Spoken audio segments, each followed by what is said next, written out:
Hi friends, welcome to Shashtivel channel. இன்றைக்கி நம்ம ஒரு சத்தான ஒரு தோசை பார்க்கலாம். வாங்க ரெசிபிக்குள்ளே போகலாம். ஒரு டம்ளரில் உளுந்து எடுத்துக்கோங்க. வெள்ளை உளுந்து இல்லைன்னா கருப்பு உளுந்து. ஒரு டம்ளர் பச்சரிசி பச்சை பயிறு. ஒரு டம்ளர் கருப்பு சுண்டல்.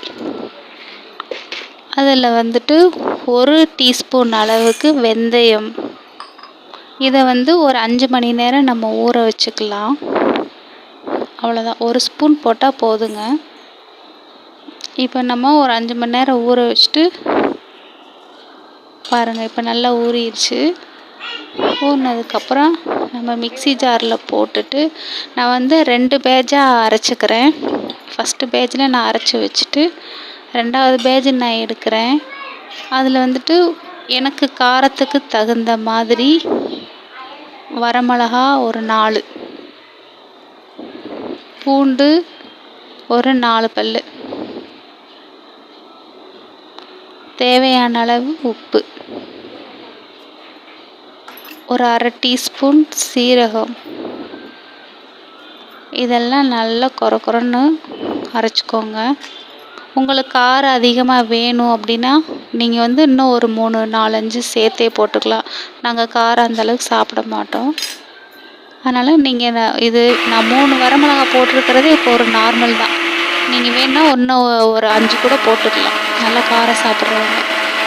போட்டு நல்லா வலுவலுன்னு அரைச்சிட்டு ஒரு பவுலில் ட்ரான்ஸ்ஃபர் பண்ணிக்கோங்க. பண்ணிவிட்டு மூடி வச்சுருங்க. நம்ம தோசை ஊற்றுறதுக்கு 3 மணி நேரத்துக்கு முன்னாடியே நீங்கள் அரைச்சி வச்சுருங்க. இல்லை நான் உடனே ஊற்றணும் அப்படின்னு நீங்கள் நினச்சிங்கன்னா, நம்ம பழைய இட்லி மாவு தோசை மாவு நம்ம வீட்டில் இருக்கும் இல்லையா, அது சும்மா ஒரு கரண்டி 2 கரண்டி உள்ளே போட்டு தோசை ஊற்றுனீங்கனாலும் வந்துடும். இதில் நம்ம வேணும்னா சின்ன வெங்காயம், ஒரு பச்சை மிளகா, மல்லித்தழை, இதெல்லாம் நம்ம அந்த தோசை மாவு கூட நறுக்கி போட்டுட்டு நம்ம தோசை ஊற்றுறதா இருந்தால் ஊற்றலாம்.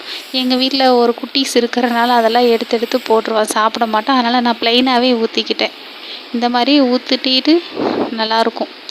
சட்னி நீங்கள் இதுக்கு நல்ல வெங்காய சட்னி, கார சட்னி, தக்காளி சட்னி, இந்த மாதிரி நல்லாயிருக்கும். வச்சு சாப்பிடுங்க, அருமையாக டேஸ்ட்டாக இருக்கும்.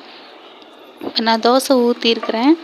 நல்லா 2 பக்கம் திருப்பி போட்டு ஊற்றி பாருங்கள். இதில் நம்ம சேர்த்துருக்கிற பொருள் பச்சைப்பயிறு, சுண்டல், வெந்தயம், உளுந்து.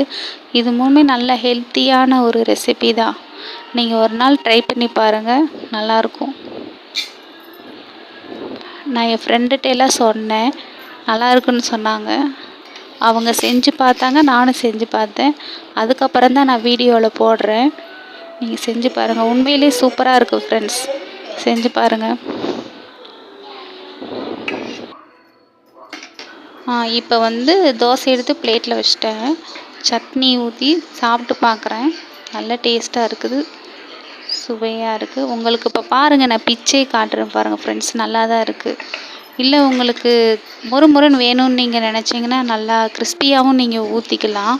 இல்லை சாஃப்டாக வேணும்னு நினச்சிங்கன்னா ஊத்தப்பம் மாதிரி கூட ஊற்றிக்கலாம். இது எப்படி ஊற்றினாலும் உங்களுக்கு வரும், நல்லாயிருக்கும், டேஸ்ட்டாக இருக்கும். செமையாக இருக்குது ஃப்ரெண்ட்ஸ். ஓகே ஃப்ரெண்ட்ஸ், நம்ம அடுத்த வீடியோவில் பார்க்கலாம்.